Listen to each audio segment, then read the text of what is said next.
Meus irmãos, a paz do Senhor Jesus, que Deus abençoe a todos. Mais uma semana, para a honra e glória do Senhor. Chegamos à lição de número 5, que tem por tema uma igreja cheia de amor. Nós estamos estudando nesse trimestre a igreja em Jerusalém, doutrina, comunhão e fé, a base para o crescimento da igreja em meio às perseguições. Nós estudamos na lição de número 1, uma igreja que nasceu no Pentecoste, lição de número 2, a igreja de Jerusalém, que é o modelo a ser seguido, lição de número 3, uma igreja, fiel à pregação do evangelho. Lição de número 4, nós vimos uma igreja cheia do Espírito Santo e hoje nós vamos estudar uma igreja cheia de amor. O que é amor?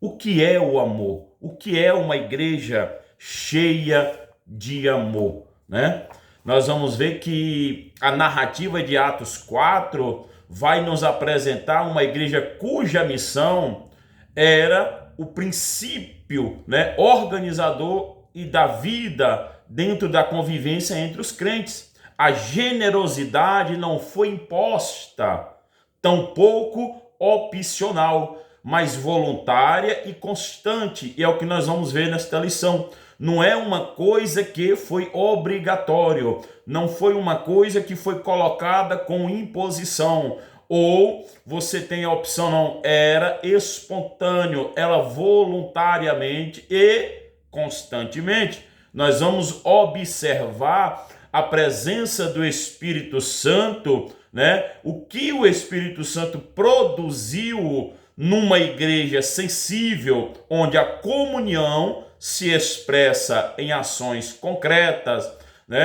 E aí a Bíblia vai nos ensinar o quê? Que nós não devemos amar só por palavras, mas também pelas obras, pela necessidade, Olhando a necessidade do próximo, olhando a situação do próximo. Isto a igreja precisa, e quando nós voltamos já nessa pequena introdução da lição, nós precisamos voltar um pouco à lição de número 4, que uma igreja cheia do Espírito Santo, voluntariamente e constantemente, ela vai estar apta e olhando a necessidade do povo. Num tempo em que nós vivemos, e eu sou muito crítico para esse lado, numa época em que nós vivemos, nos dias a que nós estamos, aonde grandes líderes se preocupam com seus altos salários, líderes se preocupando com as suas mansões, com seus carrões, enquanto a igreja ou o menor está sendo desfavorecido, Quantas almas que estão precisando? Eu costumo dizer que hoje, nos dias atuais, dos grandes problemas da igreja cristã, estou falando da igreja cristã, um dos grandes problemas é querer empurrar o evangelho goela, como dizia minha avó, goela abaixo das pessoas necessitadas, uma vez que elas estão, por muitas das vezes, precisando principalmente também, não que a palavra não seja essencial, ela é fundamental, mas para mim chegar a um determinado lugar, para mim chegar a uma determinada região, para mim chegar a um determinado lar e querer que as portas se abram para o evangelho, eu preciso olhar a necessidade do meu próximo. Eu preciso saber se ele teve uma boa refeição durante o dia, se ele teve alguma coisa para se alimentar, se a família está se alimentando bem. Não, mas nós queremos que as pessoas aceitem Jesus de qualquer jeito e à força, essa é a verdade, não se preocupando com o bem-estar. Então nós vamos ver que esta igreja cheia do Espírito Santo, ela tinha uma preocupação, e essa preocupação não foi imposta pelos líderes religiosos. Essa preocupação não foi imposta por nenhum governo, não foi questão de opcionalidade, não, era voluntária, E era constante. Então trata-se, portanto, de um modelo eclesiológico que desafia a prática cristã em qualquer tempo e em qualquer cultura. Este modelo eclesiológico, esse modelo de eclesiástico da igreja, vai desafiar a prática cristã a todo tempo, não só no passado da igreja primitiva, mas também nos dias em que nós vivemos, aonde nos preocupamos tanto, né? Nunca vivemos tanta hipocrisia na igreja, e eu preciso dizer isso, na igreja, aonde cada um se preocupa com si próprio, né? Aonde cada um se preocupa só com a sua necessidade e esquece que tem pessoas necessitando também, né, deste mantimento, deste alimento, né, desta necessidade de ser ajudada. Então a igreja primitiva, essa igreja cheia do Espírito Santo, ela vai nos arremeter a um pensamento, né, que nós precisamos nos analisar. Que amor é esse que a igreja de hoje ela diz ter? Que amor é esse que a igreja diz viver, né? Ou muitas das vezes nós estamos ajudando as pessoas porque amamos, porque somos influenciados pelo Espírito, ou simplesmente só para poder aliviar a nossa consciência? Se for só para aliviar a consciência, está fazendo errado, né? Se for só para poder mostrar que está fazendo, criar status, né? E eu sou muito, volto e repito, eu sou muito para esse lado. Hoje nós temos uma assistência social nas igrejas que eu preciso mostrar, expor a fragilidade das pessoas, como fotografando, filmando, auto me promovendo com aquilo que eu estou ajudando. E a Bíblia vai dizer, quando der com a mão esquerda, esconde a mão direita, ou dá com a mão direita, esconde com a mão esquerda, para que a outra não veja o quê? Para que as duas não batam palmas, trazendo a glória para si. Então eu preciso mostrar que estou ajudando. Eu preciso criar todo um cenário, né? Trazer toda uma narrativa para depois eu chegar com o alimento. Mas a igreja cheia de amor, ela vai muito além disso. A lição bíblica, ela se encontra no livro de Atos, né? Para você fazer a sua leitura em casa. Atos, capítulo de número 4, versículo 32 ao versículo 37. Atos 4, 32 ao 37. Uma igreja cheia de amor. O versículo 32, a verdade do textual, diz assim: e era um coração e a alma da multidão dos que criam, e ninguém dizia que coisa alguma do que possuía era sua própria, mas todas as coisas lhe eram comuns. Ninguém abria a boca para dizer, isto aqui é meu, é só meu. Isto aqui me pertence. Não. Eles tinham tudo em comum, né? E eu vou bater firme aqui, né? Imagina os grandões que se intitulam grandões hoje, numa época dessa, né? Ou se fosse viver essa época, os seus salários. Nós temos hoje aí, eu preciso ser honesto com quem está me assistindo, né? E eu creio que muitos já conhecem ou todos. Nós temos aí grandes, alguns líderes, e grande é só Jesus, mas nós temos líder aí com os seus salários de 200 mil, cartão corporativo para ele gastar, né? O que ele quiser. E ainda assim brigando, ainda quer mais, mansões, tantos absurdos, irmãos. E nós vamos ver, né, que o amor está longe. O homem tem buscado só para si, né? E imagina este povo, esta igreja, que não tinha nada para si, não dizia que era seu, mas olhava a necessidade. E aqueles que estavam precisando, eles iam lá, vendiam aquilo que eles tinham e repartiam. E repartiam. Nós vamos chegar na casa de crentes hoje, se você pedir 1 quilo de alimento, ele é capaz de abrir a boca e dizer que não tem, ainda vai mentir, dizer que não tem.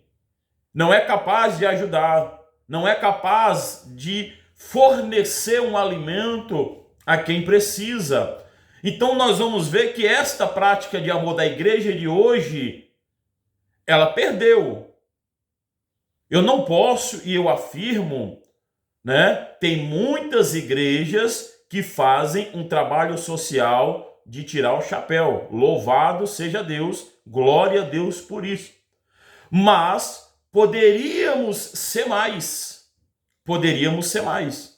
Poderíamos fazer muito mais, em ação social, em missões, olhando a necessidade do povo. Uma vez que o egoísmo fosse colocado de lado, uma vez que o egoísmo fosse deixado de lado. O amor é o óleo que mantém a unidade da igreja local, e sem o amor não existe relacionamento cristão saudável. Paulo vai dizer na carta aos Coríntios que ainda que eu falasse, ou seja, ainda que eu falasse a língua dos anjos, e se eu não tivesse amor, não adianta nada. A igreja ela pode revelar céu e terra. O fogo pode cair poderosamente. Milagres estão acontecendo, mas se a igreja não tiver amor, o amor é o óleo que mantém a unidade da igreja. O óleo é o amor é o óleo que mantém a unidade da igreja. Dentro desta verdade prática, nós vamos ver 3 fundamentos bíblicos, dentro disto aqui. O amor é o óleo que mantém a unidade da igreja. Sem amor não existe relacionamento cristão. Não nascemos com a habilidade de ouvir bem a Deus, assim como nós não nascemos com a habilidade de amar, E isto ela vem no aprendizado, praticando a cada dia. Isso tem de ser separado. Não é suficiente aprender. Nós temos que nos exercitar. E, além de eu aprender a amar, eu preciso exercitar este amor. Por quê? Se eu não exercito, e o exercício ele faz parte da vida do homem, Hoje nós temos aí, uma boa parte, eu não sei quanto por cento, não posso te dar uma exatidão, 80%, 90% hoje do ser humano, ele tem a sua atividade física todos os dias. Eu conheci uma pessoa que ela morreu e os nervos dela atrofiaram por causa da preguiça. Preguiça é um bicho terrível, A preguiça é um bicho terrível. Ao ponto desta pessoa ela não se balançar para fazer nada. E isso, os nervos dela foi atrofiando. E o médico falou para ela, o seu problema é preguiça. Os seus nervos estão atrofiando por preguiça. Então tem pessoas que ela até aprende o que é amor. Só que ela não pratica, não exercita. E isso acontece o quê? Vai atrofiar. Chega um momento que não vai conseguir mais colocar em prática. Quer ser mestre em ouvir a Deus. Olha o que Miqueias vai nos ensinar. Miqueias nos dá 3 diretrizes para andar com Deus. Primeiro, começar a andar na justiça de Deus, em Deus, os nossos corações. Isto flui de dentro para fora.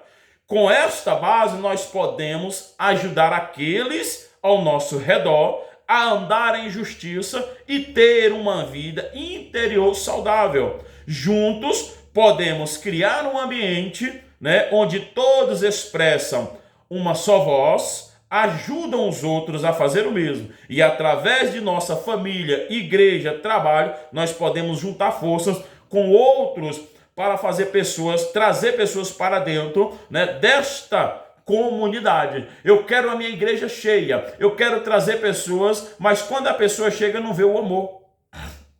Não vê o amor está superficial. A segunda diretriz que Miqueias nos oferece é andar em misericórdia. Eu preciso buscar em Deus a misericórdia, né? Deus, aí eu imagino Deus agindo de misericórdia conosco, da mesma forma que nós agimos com os outros. Imagina Deus nos julgando com seus princípios divinos, nós seríamos aniquilados na hora. Só que Deus, no momento, Deus está olhando para nós com um olhar de misericórdia. Ele olhou para a humanidade com um olhar de misericórdia, com amor. E é esse amor que precisa, né, leal dentro da igreja, uma aliança de fidelidade. A justiça interna e externa é como um odre ou estrutura quanto a como viver bem. O amor incondicional, sem ele a estrutura facilmente se torna legalista. Terceiro e finalmente, Miqueias vai nos dar, né, a andar em humildade, sem cair numa armadilha de contentação, satisfação, acomodação ou pior, superioridade e orgulho. Se não tem humildade, irmãos, o orgulho aparece. Se não tem humildade, a superioridade aparece. E isso nós precisamos buscar em Deus, né? Nos desapegar, né? Nós vamos ver que a igreja primitiva aqui, a igreja de Atos aqui, ela era desapegada aos bens. Ninguém dizia que nada era seu, mas tinha tudo em comum. Tinha uma generosidade, né? Tinha um testemunho visível do amor para com o próximo. O tópico de número 1 diz assim: o amor manifestado na comunhão cristã. O amor manifestado na comunhão cristã. Aí ele vem dizendo o crescimento da igreja, né? O crescimento da igreja. A lição diz, né, neste ponto da sua narrativa, Lucas vai deixar claro, se referir à igreja como uma multidão do que os criam, né? Uma multidão dos que os cria, Atos 4:32. Essa expressão pode ser entendida no sentido de um grande número ou assembleia. Então, desta forma, né, apresentam-se alguns dos problemas enfrentados pela igreja que cresce. E nós não estamos falando aqui que esta igreja não tinha problemas. Nós não estamos falando aqui que essa igreja não tinha seres humanos perfeitos, tinha falhas, né? Tinha suas limitações. Nenhum mandamento de Deus pode ser ignorado. Ou seja, essa era uma igreja constituída, como nós vimos na lição de número 1, por seres humanos, né? Antes de chamar a igreja para pregar, Deus convocou para exercício do amor. Antes que eu pregue, Deus vai me chamar para o exercício do amor. Porque se eu não tiver amor, não tem como. Se não houver o amor pelas almas, não tem como. O amor é o fundamento que sustenta, né? E dá sentido à nossa fé, à nossa obediência e à nossa comunhão com Deus e com os outros.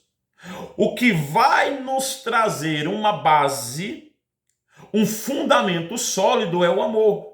Para que eu obedeça a palavra de Deus, para que eu ouça a palavra de Deus e para que eu possa conviver com o meu próximo, né? Então o amor é manifestado na comunhão cristã. E isso nós vamos ver dentro do crescimento da igreja, né? Dificuldade em preservar a unidade espiritual. Com o aumento do número de membros, torna-se mais difícil manter uma comunhão verdadeira entre todos. O risco de fragmentação internas, formação de grupos fechados e conflitos por preferências pessoais aumenta significativamente. E isso, né, nós vamos ver que ela ocorre hoje dentro da igreja. Igrejas que têm os seus próprios grupos, igrejas que têm os seus grupos separados, né, não conseguem ter um amor mútuo um com o outro, né? A congregação dos que criam havia crescido tão rapidamente que já não podia ser numerada. Esse crescimento extraordinário foi resultado direto do que é registrado no versículo 31, quando aqueles que foram cheios do Espírito Santo anunciavam com ousadia a palavra de Deus. Só que vai vir problema, né? E nós precisamos ter cuidado com isso. Precisamos ter cuidado com a fé superficial. O crescimento numérico, muitas das vezes, não é acompanhado por um crescimento espiritual proporcional. O crescimento é superficial. Até cresce, tem muita gente, mas o crescimento espiritual não tem, não existe, né? Aí vem a sobrecarga da liderança pastoral. À medida que a demanda por cuidado espiritual aumenta, pastores e líderes podem ser sobrecarregados. A necessidade de aconselhamento, visitas, discipulado, administração e ensino se torna mais intensa, né? E nós temos a complexidade organizacional. Uma igreja pequena pode funcionar de maneira mais simples e espontânea. Contudo, à medida que crescem, segue-se demandas, organizacionais inevitáveis, gestão de espaço. Tudo que vai aumentando vai gerando em si uma necessidade de olhar para a igreja. E isso, se a igreja não tiver cuidado, ela passa a viver um crescimento superficial, líderes esgotados, mas em tudo isso nós vamos ver que o amor, ele é a base, né? E nós vamos ver os desafios do crescimento. Nós vamos ver nesta primeira passagem, né, o amor manifestado na comunhão da igreja, o crescimento da igreja, né, os desafios do crescimento, e nós vamos ver também a vida interior. Então, os desafios do crescimento, eles são muitos, né? E assim, a lição vai nos mostrar que nós vemos uma igreja de Jerusalém crescer em escala geométrica. Ela se multiplicou, Atos capítulo 6, versículo 7, e com isso, os desafios também foram maiores. Ao longo que a igreja vai se multiplicando, né, os desafios vão ser maiores também, né? E isso nós vamos ver alguns apontamentos necessários disso aqui. Em primeiro lugar, é comum que observadores externos se apressem em apontar falhas, criticar e sugerir soluções simples para o problema da igreja. No entanto, tais dificuldades são plenamente compreendidas apenas por aqueles que participam ativamente das demandas do corpo de Cristo. Segundo, não se deve ignorar nem dissimular a existência dos problemas. A igreja vai ter problema. A igreja vai crescer, vai passar anos e ela vai ter problema, né? Terceiro lugar, os problemas não devem desviar a igreja dos fundamentos essenciais da fé. Volto e repito, não deve negociar os seus valores, né? Buscando resolver os seus problemas. Caso a igreja negligencie a palavra de Deus, a oração, na tentativa de resolver suas dificuldades, acabará gerando mais ainda. E em quarto lugar, as atividades da igreja não devem estar concentradas em uma única pessoa. É necessário que líderes sejam separados com base em princípios bíblicos e devidamente preparados à luz da palavra de Deus para o exercício do ministério. Isso a igreja, o líder precisa estar atento,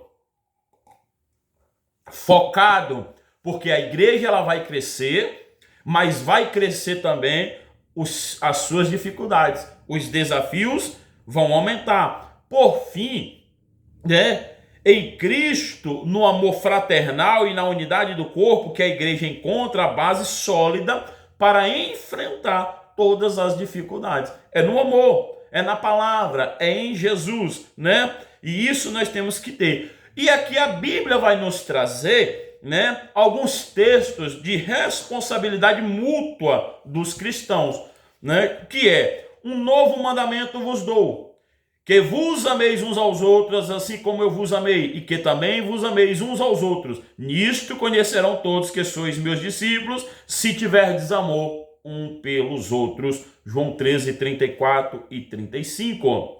Amai-vos cordialmente uns aos outros com amor fraternal, preferindo-vos em honra uns aos outros. Romanos 12, 10. Porque vós, irmãos, fostes chamados à liberdade, porém não useis de liberdade para dar ocasião à carne. Sede antes servos uns dos outros pelo amor. Gálatas 5, 13. Com toda a humildade e mansidão, com longanimidade, suportando-vos uns aos outros em amor, esforçando-vos diligentemente por preservar a unidade do Espírito no vínculo da paz. Efésios 4, 2. Consolai-vos uns aos outros e edificai-vos reciprocamente, como também estáis fazendo. 1 Tessalonicenses 5, 11. Consideremos nós também uns aos outros para nos estimularmos ao amor e às boas obras. Hebreus 10, 24. Amados, amemos-nos uns aos outros, porque o amor procede de Deus, e todo aquele que ama é nascido de Deus e conhece a Deus. 1 João 4, versículo 7 ao versículo 8. Este é uma responsabilidade mútua dos cristãos, da igreja, E a vida interior da multidão dos que criam era o coração e a alma. Ou seja, o que é que nós entendemos? Da multidão dos que criam era o coração e a alma. Ou seja, todos tinham o mesmo pensamento, todos tinham a mesma preocupação, todos tinham o mesmo sentimento de amor um pelos outros. O texto vai nos mostrar isso, que a união gerou frutos evidentes. A igreja que não se une, a igreja que não tem unidade, ela não vai gerar frutos. Ela vai gerar divisões. Foi pela unidade interna que a evangelização se fortaleceu. A proclamação do evangelho feita com ousadia em Atos 4, 13, 31, 33. Era sustentada pela integridade da comunhão. O êxito evangelístico dava por meio da unidade. Uma igreja dividida não evangeliza com poder, porque o seu testemunho contradiz a mensagem do evangelho. Segundo lugar, essa união fortaleceu a vida comunitária. A igreja cresceu não apenas numerosamente, mas em discipulado, mutualidade e testemunho. E, por fim, uma união era visível ao mundo. O testemunho extremo da igreja era marcado não por triunfalismo, mas por comunhão verdadeira. Aí eu volto e pergunto: o que é o amor que a igreja tem pregado hoje? Que amor é esse, irmãos? Que amor é esse que nós podemos dizer, como igreja, que nós amamos ao próximo, amamos, e não é de palavra, é obras, é de união, é de unidade, é visível. A igreja que tem esse amor, isto aqui é visível, e ela não precisa bater palmas para chamar a atenção. A sociedade vê, o mundo percebe, né? O mundo percebe. Então, nós precisamos buscar verdadeiramente o amor para as nossas vidas, para as nossas igrejas, trazendo para esses últimos dias. O amor como manifestação da graça. A graça como manifestação do Espírito, né?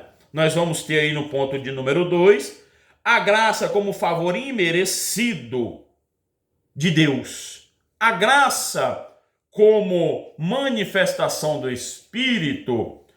Observe que no versículo 33, duas marcas de excelência de uma igreja: grande poder e abundante graça, né? Vence Avner relaciona outras 4 características: grande temor, grande perseguição, abundante alegria e um grande número de cristãos. A ressurreição do Senhor Jesus era o tema central da pregação apostólica. Nós vamos ver em todo o livro de Atos. Apesar de saberem que essa ênfase ofendia profundamente as autoridades judaicas, os apóstolos nunca ocultaram a verdade para evitar ofensas. Os apóstolos estavam sendo perseguidos, a igreja vai ser perseguida. Nós vimos na lição passada, né, João e Pedro sendo proibidos de pregar o evangelho, de falar de Jesus, mas isso não mexeu com eles em nenhum momento. Não pararam de pregar a verdade, não deixaram de pregar com ousadia. Não, eu vou parar porque eu estou sendo, né, eu vou evitar as ofensas, tal ofensa, eu estou ofendendo, né, eu volto e repito, eu vi tá aí nas redes sociais, né, um vídeo circulando e colando nos postos, a igreja pede desculpa. Se a igreja está pregando o evangelho genuíno, ela não tem que pedir desculpa, goste você ou não. O verdadeiro evangelho, a palavra de Deus de verdade, você não vai ver na Bíblia nenhum profeta, nenhum homem ou mulher de Deus, nem o próprio Jesus chegando no final do seu sermão e dizendo: me perdoe porque eu te ofendi, me desculpa porque eu falei e você não gostou. O verdadeiro evangelho, o evangelho de Jesus Cristo, a ressurreição de Jesus, ela não ofende, ela confronta o pecado, ela confronta a mentira, ela confronta o meu eu, as minhas paixões, o meu querer. Então não é ofensa, e os apóstolos não estavam preocupados, né, se estavam causando tal ofensa ou se iriam ser perseguidos. Essa postura firme e constata com a prática de muitos setores da igreja atual. Em nome da contextualização, termo frequente usado para suavizar a acomodação ao mundo, a mensagem do evangelho é despojada de tudo aquilo que possa ser considerado ofensivo. A mensagem do evangelho hoje está sendo reformulada por quê? Não, mas é porque eu vou estar ofendendo. Não, não vai estar ofendendo, não. É a palavra de Deus. E a palavra de Deus, ela não precisa ser mudada, não precisa ser contextualizada, né? Ou superficialmente, né? Como é muito aí, vou suavizar. Não, é arrependimento. Falamos isso nas lições anteriores. É renúncia. O evangelho de Jesus é confronto. O evangelho que não confronta o pecado não é evangelho. O evangelho que suaviza a sua mensagem para não ofender pecadores não é evangelho. É Bíblia. Vamos ler Bíblia. Vamos buscar a palavra de Deus e pregar ela como ela deve ser pregada, sem suavizar nada, sem superficializar nada. O que é pecado e não mudou. E nós precisamos estar convictos e não mudar, né? a graça como favor imerecido. Jesus, ele vai vir e nós não merecíamos nada, irmãos. Nós não merecíamos nada. O que nós merecíamos era a morte, era o inferno. Isaías vai dizer que em pecado eu fui gerado. Nós já nascemos no pecado. Nós já nascemos pecadores. E como pecadores, o que nós merecíamos era a morte. Aí Jesus vem agora com um favor, aquilo que eu e você não merecia. Sabe o que é você receber um presente que você nunca imaginaria receber na vida? Sabe o que é você receber algo que você nem imaginava, que você fala assim, mas eu não merecia isso? Jesus vem nos dando este presente de salvação. Após a sua ressurreição, Jesus vai morrer na cruz, vai ressuscitar, vai agora preparar um lugar para todos que nele crê. Ele veio não para todos que crerem, não foi para todos de forma, para todos que nele crê terão a vida eterna. Para aqueles que confessam a ele como Salvador da sua vida, né? Lá na frente a palavra do Senhor vai dizer que a vontade de Deus era que todos os homens fossem salvos, ou seja, que todos se salvem. Se a vontade de Deus é que todos se salvem, então nem todos vão se salvar. Muitos vão perder a sua salvação porque estão negando a palavra de Deus, estão rejeitando a palavra de Deus. Mas nós fomos agraciados com uma graça imerecível. E isto aqui Jesus nos ofereceu como resultado da pregação poderosa dos apóstolos.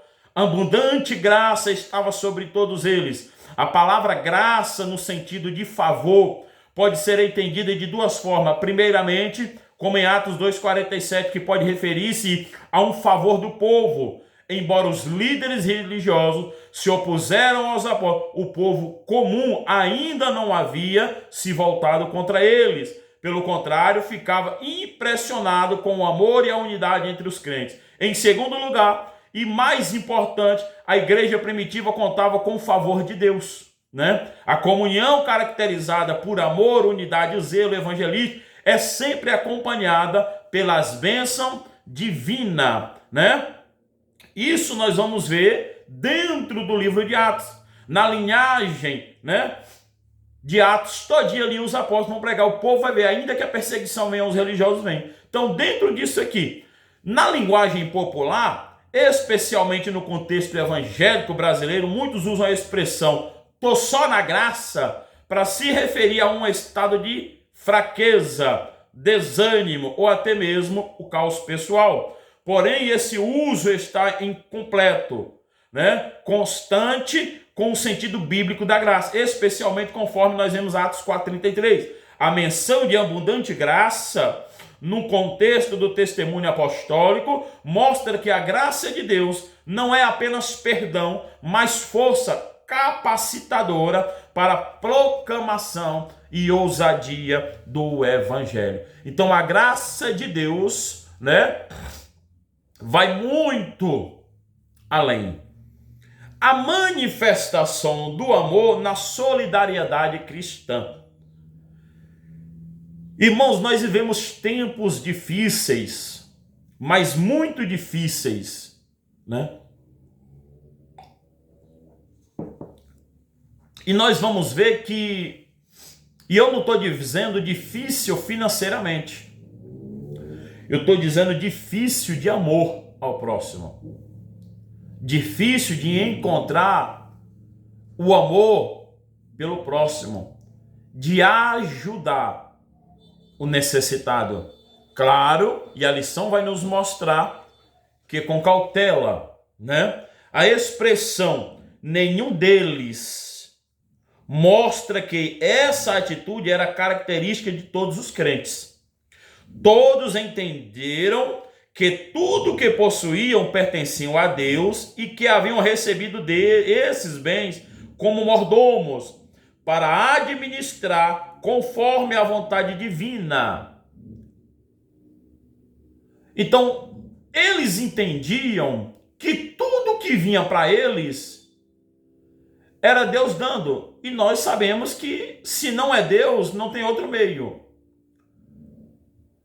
Infelizmente o homem tem trago e tem vivido em cima da meritocracia, aonde o mérito é dele. O que ele conquistou, foi ele que conquistou, foi esforço dele. Como servos de Deus, nós precisamos entender que o que chega à nossa mão, o que nós adquirimos, é Deus nos dando. E Deus nos dando para quê? Para administrar, para cuidar. Nós somos mordomos, primeiro, porque uma vez que nós tombamos nesta terra, nós não vamos levar nada. Então nós somos chamados e é entregue em nossas mãos algo para que nós podemos administrar, cuidar enquanto estamos aqui. Não é meu. Eu não vou levar para onde eu for. O céu não vai entrar bagagem. Como cristão, o céu não vai entrar nada. Tem muita gente achando que quando ela morrer, ela vai levar tudo que ela tem. Não vai não, tu vai só. É só você e o paletó de madeira ao pó da terra. Então, o que eu tenho, e isso a igreja entendia que era para administração, para cuidado, mas não dela desfazer ou jogar fora, mas de cuidar de quem precisava, ou seja, vendia, repartia, ajudava os necessitados, né? Para administrar conforme a vontade de Deus, divina. Assim, quando surgia a necessidade, sentiam-se obrigados a usar os recursos dados por Deus para supri-la. Hoje nós vivemos uma época de estagnação, né, que nós precisamos estar a todos os dias lembrando uns aos outros a necessidade de ajudar, de fazer a obra, né, de ajudar o necessitado. Então nós vamos concluir que é necessário avaliar, como eu falei no início, se ao ajudarmos alguém, estamos realmente demonstrando amor ou apenas aliviando a nossa consciência. Muitos doam apenas o que sobra. Os que não usam mais, os que perderiam o valor de qualquer forma. No entanto, a igreja de Jerusalém entregava aquilo que tinha valor. Eles vendiam propriedades, traziam os recursos para o sustento dos necessitados. Generosidade bíblica envolve sacrifício, não convivência. Generosidade bíblica envolve sacrifício, não convivência, né? Muitos crentes vinham como se tudo que têm fosse para consumo próprio. Organizavam a vida para poupar, viajar, reformar e investir, mas não colocam nem 5% da mesma energia para socorrer quem necessita. Na igreja de Jerusalém, ninguém retinha o que poderia suprir o custo, né? O outro, eles não pensavam só em ter, mas em compartilhar. A pergunta é simples: você consegue contar alguma coisa do seu orçamento para incluir alguém que precisa? E aí? Você é capaz hoje de cortar alguma coisa do seu orçamento para incluir alguém que precisa? Será que eu consigo? Será que eu estou preparado para isso? Porque nós dizemos que amamos o nosso próximo. Nós dizemos que amamos. E propriedade e compartilhamento. Alguns interpretam essa prática como forma de comunismo primitivo. No entanto, conforme visto em Atos 2, 44 e 46, isso não é correto. O uso do pretérito imperfeito indica uma prática contínua e não um ato único, obrigatório, de redistribuição de riqueza, né? Se isso fosse uma regra, uma obrigatoriedade, seria consumismo, né? O comunismo, como muitos pensam, já primitivo. Não, isso aqui era espontâneo, era voluntário, né? Era voluntário. Atos 12:12 mostra que crentes ainda possuíam casas, e as palavras de Pedro a Ananias em Atos 5:4 confirmam que a venda de bens era voluntária. O destaque positivo dando a Barnabé por sua generosidade também reforça este ponto. Se fosse obrigatório, não havia elogio. Ademais, não há registro de que outras igrejas tenham seguido este mesmo modelo. Se fosse obrigado, nós iríamos ver relatos de outras igrejas fazendo a mesma coisa, e nós não iríamos ver Pedro e Ananias,